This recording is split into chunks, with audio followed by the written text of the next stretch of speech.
Let us recall the definition of the derivative of a real function. Let's say we have a function f that is defined in some closed interval ab, a real function. And then let's consider what is called the derivative of x, which is the limit as t tends to x of f of t minus f of x divided by t minus x. And this holds for every x in AB, okay? And here we will be taking t as some number in the open interval that is different from x itself, okay? Because we cannot just plug in t equal x because we get an indetermination, okay? It's not defined. We need to take a limit as t tends to x to make sense of this expression. So this is the definition of the derivative. There is another possibility, which is taking the limit as h tends to 0 of f of x plus h minus f of x divided by h.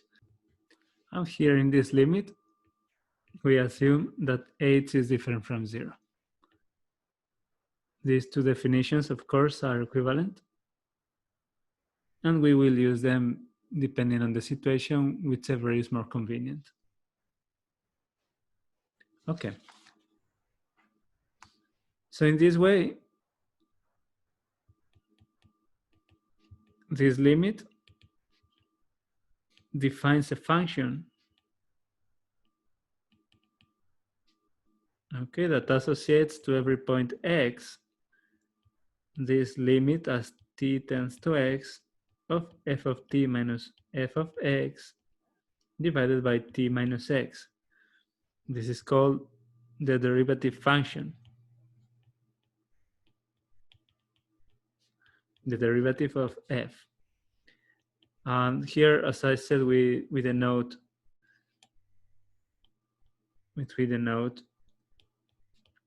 f prime of x. This is a function of x, okay? And the domain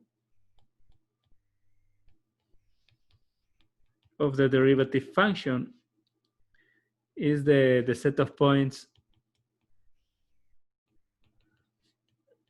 where the limit exists.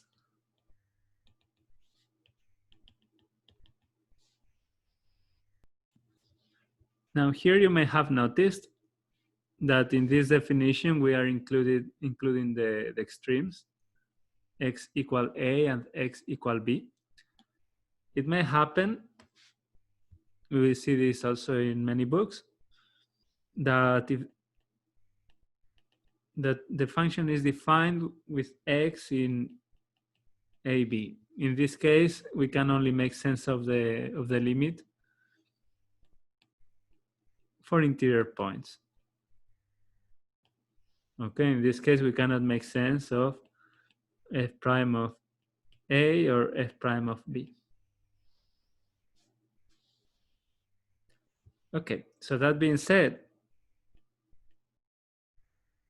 we will say that the function is differentiable whenever it has derivatives, okay?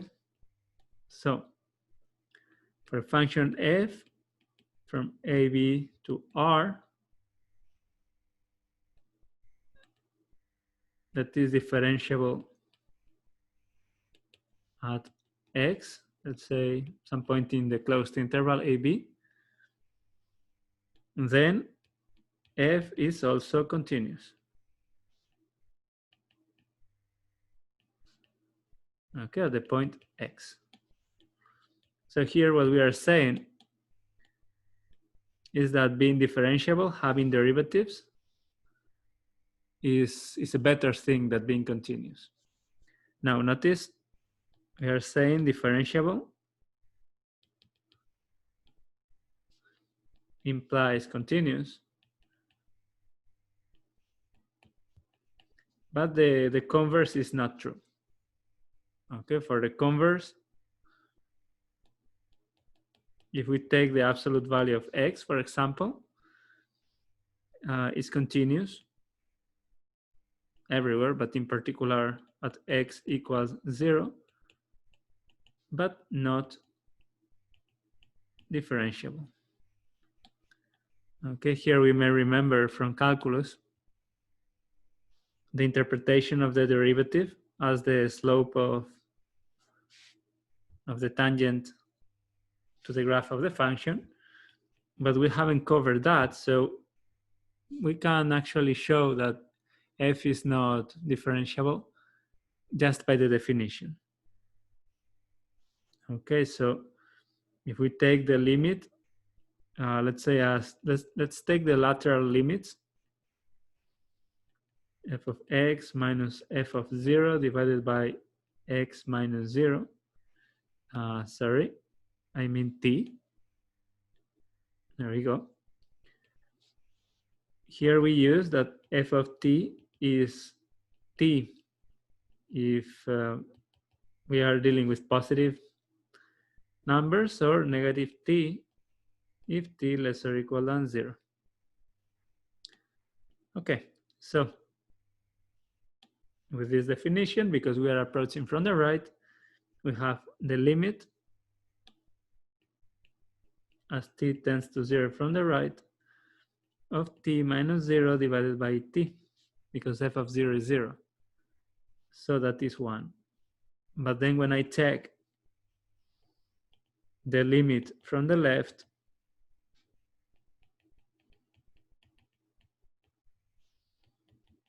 okay, what I'm going to get is the slope. I meant limit from the left. What I'm going to get is the slope of negative t, which is negative 1. So negative t minus 0 divided by t, negative 1. And because the lateral limits don't exist, don't match, then the limit doesn't exist.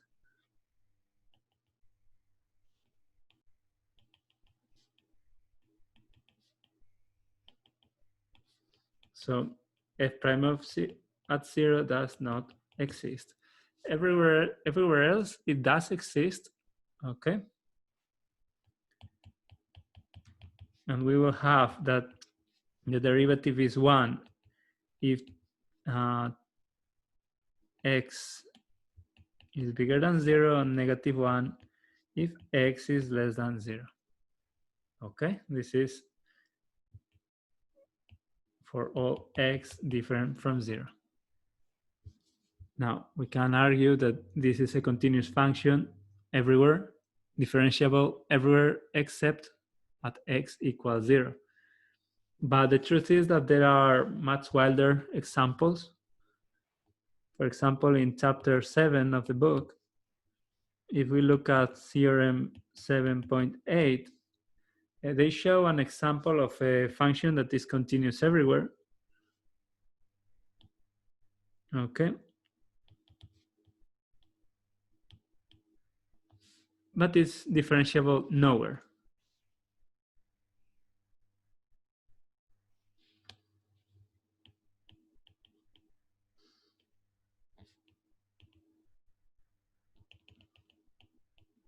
Okay, so that's like a bit extreme, if you want.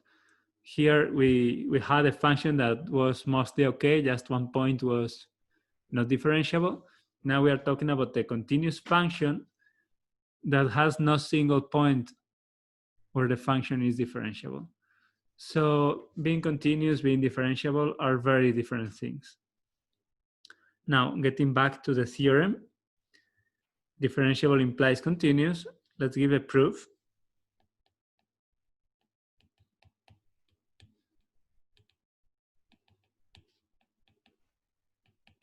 Okay, here we don't need to, now we know a lot about continuous functions. We don't need to do by the definition. We can use other tools. For example, we can show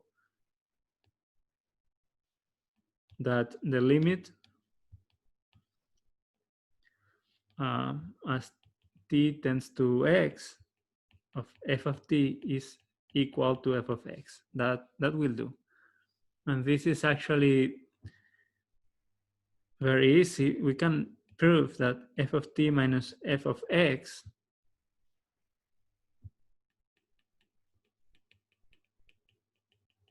converges to 0, okay, as t tends to x.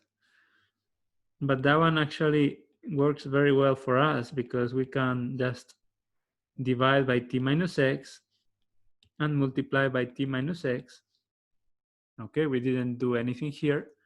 But now this first part, as t tends to x, converges to f prime of x, and the second one converges to 0. Okay, so the product converges to 0 as t tends to x. So the limit of ft minus fx is 0, and we have what we wanted. Okay, therefore, f is continuous. Now, once we know this,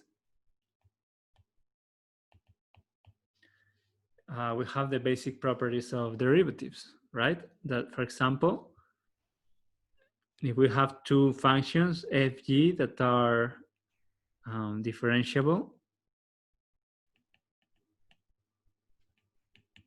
at x, okay, as before in AB, okay, then the derivative of the sum is the sum of the derivatives. Okay, very easy to prove. The multiplication by a constant, we can just multiply the derivative by set constant. These are very easy. Then there are the ones that are always a bit more tricky. The first time we learn them, the derivative of a product, which is the derivative of the first times the second plus the first times the derivative of the second, and then the quotient, which is the derivative of the first times the second minus the first times the derivative of the second, divided by the denominator square. So these are the different properties to take derivatives of products, sums, and so on, and linear combinations. And I mean, we can prove them. They are easy to prove. The product rule and the quotient rule maybe not so much. So let me prove the product rule by the definition. You can do the rest. So here, let's denote h of x, the product of f and g, which is f of x, g of x. And we want to show that h of x minus h of t minus h of x converges to 0 as t tends to x. Okay, so let's work with ht minus hx, which is gt minus fx gx.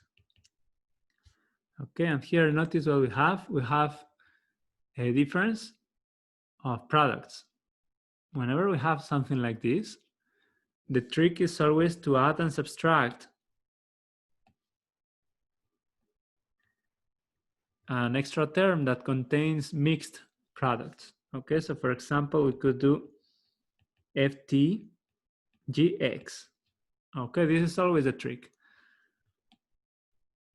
Because when we do that, we can take ft gt minus ft gx plus ft gx minus f of x gx, and now we can, you see, we can factor some terms out. So we have ft times gt minus gx plus f of t times gx, no, ft minus fx times gx. Okay, and now we pay attention here. So we have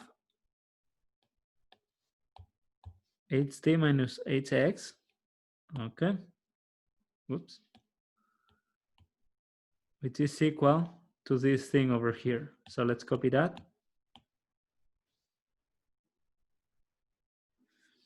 And now we divide by t minus x. Okay, and here we have f of t times gt minus gx divided by t minus x plus ft minus fx divided by t minus x times gx. I'm now taking limits.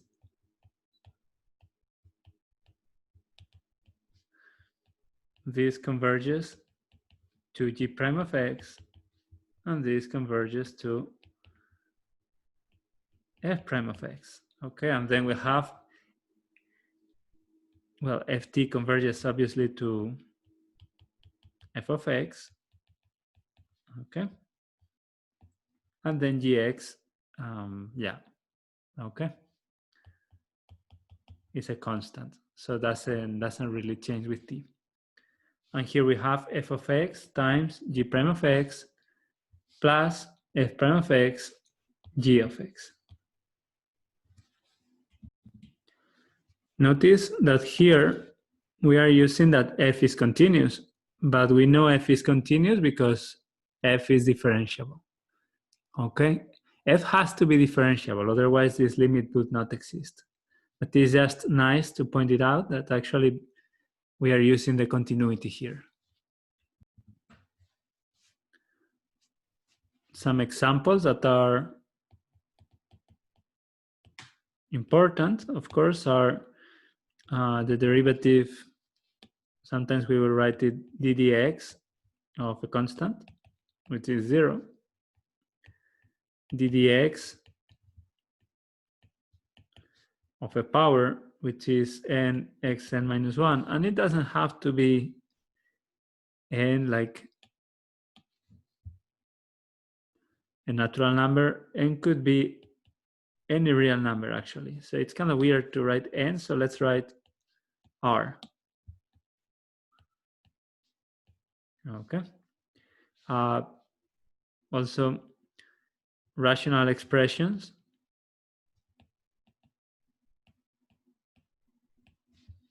and polynomials are also okay.